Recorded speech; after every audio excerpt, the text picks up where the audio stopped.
मंडळी, वार मंगळवार 23 जून 2026. चर्चगेट ते नालासोपारा दरम्यान धावणाऱ्या फास्ट ट्रेनमध्ये किरकोळ वादातून हत्या झाली. ही नक्की हत्या कशी झाली हेच सांगणारा आजचा व्हिडिओ. नमस्कार, मी गणेश तुपे आणि मंडळी, आपण पाहत आहात जीटी इन्फो चॅनल. नाव मयंक रमेश लोहार, वय वर्ष 22, गाव विरार.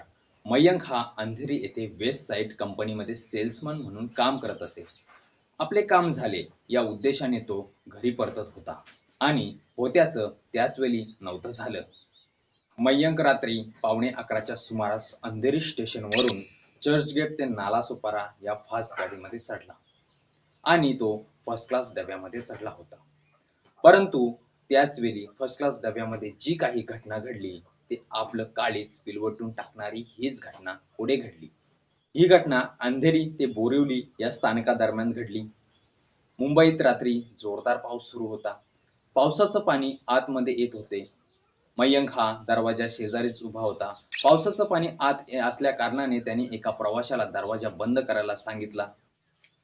मी दरवाजा बंद करणार नाही, तुला जे करायचे ते कर, असं तो माथेपूर्वी प्रवासी मयंकला सतत दरवाजाच मध्ये धमकावत होता.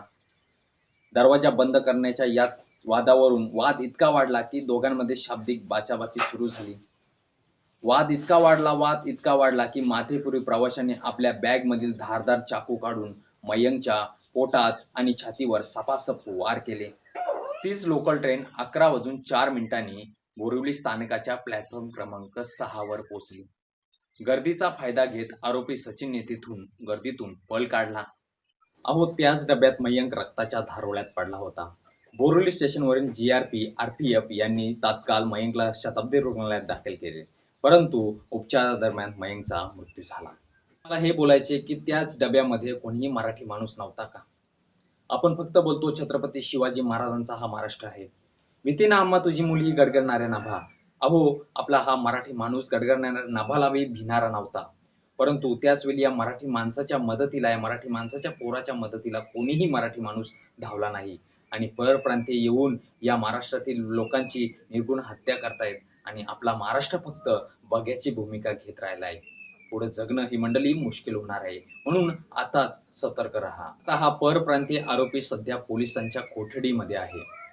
परंतु मयंक बाबत हे नक्की काय घडलं असेल, हे तुम्हाला काय वाटतंय हे कमेंट बॉक्समध्ये कमेंट करायला अजिबात विसरू नका. आणि हो, अशाच नवनवीन व्हिडिओ पाहण्यासाठी जीटी इन्फो चॅनलला सबस्क्राईब करा. चला तर मंडळी, घेऊया निरोप. जय हिंद, जय महाराष्ट्र. धन्यवाद.